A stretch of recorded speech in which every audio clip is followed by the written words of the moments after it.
që japet me nënshkrimet në një dokument për një kandidat që do të zgjedh president dhe me besim se do të më jap votën për të zgjedhur president, pa ditë se kush do të jetë ai dhe cili do të jetë ai. Nuk ka kurrë sepse deputetët në fundit nuk e thonë në vetë vendosë zotit Kurti na fal, po ne jemi të pavarur e kemi të drejtën tonë, nuk të japim votën për këtë ose atë. Çka do të thotë se ka qenë është një bllokim total në përgjithësi. Po, profesor Gelmendi, a më thua dot kanë dashur të shkojnë zgjedhje të jashtëzakonshme apo kanë dashur Vjosa Osmanin? Ja, Vjosa Osmanin PDK nuk e don fare hiç me zgjedhje. Dhe nuk e intereson PDK-s zgjedhja Vjosa Osmanit. Pra kanë dashur bllokimin. Kanë dashur bllokimin. Me kohë para disa muajve pikërisht që ne do të jemi dhe jemi për të hurë në koalicion me VVN vetëm në qoftë se ne jap pozitën e presidentit ne kandidat ynë në tjetë. Si do të jetë ai kandidat do të shifem në seancën zgjedhore të Presidentit të Republikës së Kosovës. Kjo është ajo të cilën kanë deklaruar. Profesor. Po më lejo të kthejmë tek një çështje në qoftë se më janë 1 minutë vetëm.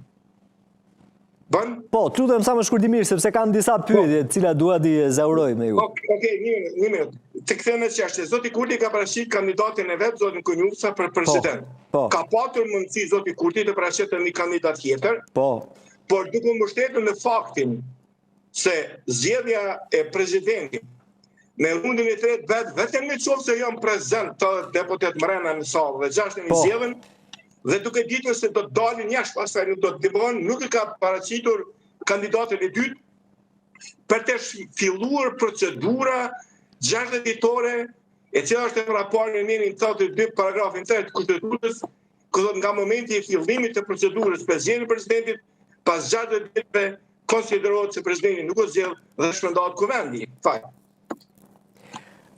Profesor, tani gjykata kushtetuese ka vendosur një masë të përkohshme. Në gjykimin tënd, çfarë do të ndodhë në këtë periudhë? Po, në aspektin juridik dhe kushtetues po të shqyrtojmë, ende nuk ka filluar procedura për zgjedhjen e presidentit të Kosovës. Do të thotë, nenet e përcaktuara në kushtetutë për kuvendin e Kosovës, sikur është neni 82. Po. Dhe paragrafi 3 ku thotë se duhet të fillojë procedura për zgjedhje të kalojnë 60 ditë për të shpërbërë kuvendi, për të shpallur kuvendi dhe të shkohet në zgjedhje, nuk ka filluar fare hiç. Presidenti ka gabuar kur ka nxjerrë këtë dekret pastaj, e ka shpërndar kuvendin, nuk është desh me vepruar në formën e tillë, dash me leju kështu që është situatën, me kalu muj të Senekajës si presidente, dhe në datën kritike, ku i kalën Iskandar Afati me dorëzu detyrën e presidentit apo presidentes, këtë rast detyrën e presidentes, kryetarit apo kryetares së kuvendit të Kosovës, e cila pastaj ka zhvilluar procedurën për zgjedhjen e presidentit apo mas 6 muaj, se 6 muaj ka drejt në qenë në pozitën e tillë të presidentit, pas 6 muajve shkohet në zgjedhje tjera të jashtëzakonshme.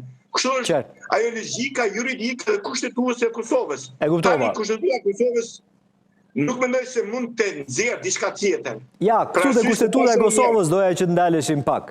Janë depozituar amendamente në komision sugjeruar nga presidenti i Republikës Kosovës që presidenti të zgjidhet nga populli, pra me referendum. A ka gjasaj që gjatë kësaj periudhe të ndryshohet? Ka lënë parasysh se është një procedurë shumë e shpejtuar, e cila kërkon natyrisht një diskutim më të gjerë, e kërkon një analizë më të thuktë, më pozitive, e kërkon një diskutim me qeverinë e Kosovës, e cila ka qenë në pushtet, një diskutim me kuvendin, me deputetët, me grupet parlamentare, për të paraqitur një dekret i tillë dhe disa amendamente për të ndryshuar kushtetutën e Kosovës, dhe për të shkuar në zgjedhjen drejt për drejt. Pra nuk ndodh gjatë asaj mase të përkohshme.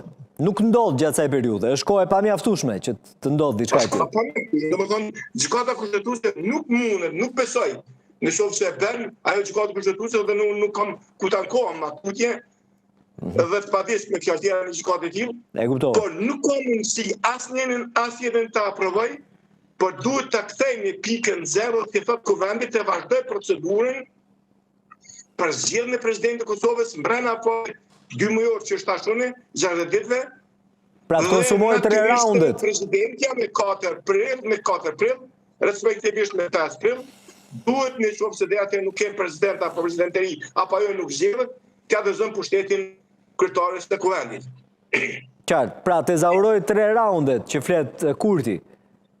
Absolut nuk ka fillu fare hiç procedura, dhe thot një seancë e humbëm pra, një raund e humbëm. Nuk ka fillu fare hiç procedura, sepse duke qenë se nuk ishte korum.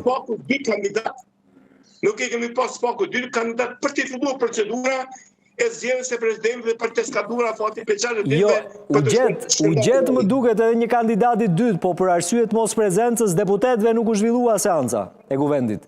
Është okay. Pavarësisht nga kjo, u gjet një kandidat i dytë fiktiv patjetër, po se merret ky element, që se ju pak a shumë e fat. U gjet kandidat i dytë. Atëherë procedura ka filluar pikërisht me datën e tillë kur shpërnda kuvendi, çka do të thotë se duhet presim 60 ditë. Qartë. Tani, profesor, në fund fare doja një analizë dhe një zbërthim të detajuar përsa i përket paragjykimeve që ka klasa politike në Kosovë për gjykatën kushtetuese. Pse këto paragjykime? Pse këto pikpyetje të thella për gjykatën kushtetuese? Në tërësi gjyqtarët në Kosovë, prokurorët, gjyqtarët dhe të tjerët, që ka qenë në pozita shtetërore, unë kam qenë vetë deputet në kohën e tillë dhe jo marrë këto çështje. Po? Fillimisht në caktuar nga ana e Unikut. Ma vonë kam ndikuar shumë dhe në marrëveshje qeveria e përkohshme atëherë me Bajram Recepin dhe ma vonë zotin Saqi, me zotin Haradine dhe Bajram Kusumin dhe natyrisht me zotin Qeku dhe pastaj me Saqin, në bashkëpunim me Oleqin i kam përcaktuar njerëzit, edhe gjyqtarët, edhe prokurorët, edhe njerëzit në institucionet të ndryshme shtetërore, e kudo tjetër, madje edhe ministrat.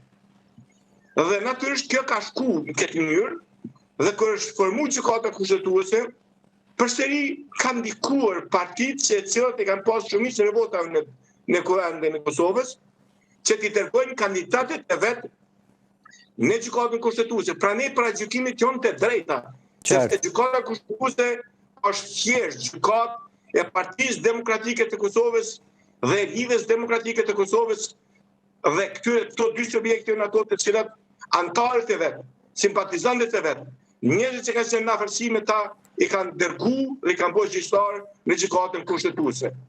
Në këtë mënyrë ka qenë edhe Enver Hasani, ish kryetari i gjykatës kushtetuese, ka qenë me PDK mirë, tash nuk është mirë. Ose gjyqtarë të tjerë që kanë qenë me subjekte të ndryshme politike në raportet e mira, janë zgjedhur gjyqtar. Prandena kemi mendimet e tilla në kodet e opinionit të Kosovës për dhe kundër, dhe jo vetëm për këtë gjykatë kushtetuese, por edhe për sistemin në tërësi juridik në Kosovë, edhe për gjykatat e të gjitha niveleve, edhe për prokurorinë, madje edhe për organet tjera, duke filluar edhe policia dhe kështu me radhë. Parasysh kemi thjesht njerëz që nuk kanë nështruar një analizë konstruktive të aftësive të tyre për punë dhe të përmbushjes së kushteve për të zgjedhur në nivel të caktuar, për të raporteve të cilat ne kemi pa nga ato emisionet Pronto dhe incizimet Pronto që kanë dalë më vonë në skenën politike, dhe po kjo ka vazhduar më tutje. Qartë. Profesor Gelmendit, përshëndes dhe falenderoj. Kalofsh mirë, çdo të mirë. Gjithashtu.